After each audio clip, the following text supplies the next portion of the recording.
বাংলাদেশের ফুটবল অঙ্গন এখন Hamza চৌধুরীময়। English premier লিগে খেলার অভিজ্ঞতা সম্পন্ন এই ফুটবলার প্রথমবারের মতো বাংলাদেশ জাতীয় ফুটবল দলে ডাক পেয়েছেন। আগামী 25 মার্চ ভারতের বিপক্ষে এশিয়ান কাপের বাছাই পর্বের ম্যাচ দিয়ে তার অভিষেকও হতে চলেছে। ম্যাচটি খেলার জন্য হামজা 17 মার্চ দেশের মাটিতে পা রাখার দিন থেকে তাকে ঘিরে ফুটবল প্রেমীদের মধ্যে উচ্ছ্বাস উদ্দীপনা তুঙ্গে। হামজাকে ঘিরে ফুটবল প্রেমীদের উন্মাদনা কৌতূহলী করে তুলেছে অন্যদেরও।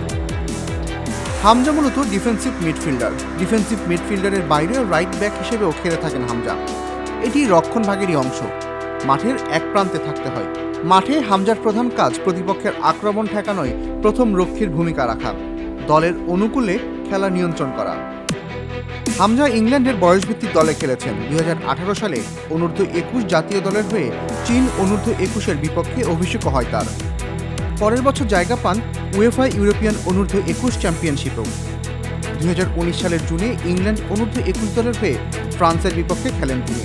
তবে তার ইংল্যান্ড জাতীয় দলে খেলার স্বপ্ন পূরণ হয়নি। পেশাদার ক্লাব ফুটবলে league, FA cup, league cup, UEFA European league এবং উয়েফা কনফারেন্স লিগ মিলিয়ে এখন পর্যন্ত মোট 203টি ম্যাচ খেলেছেন হামজা।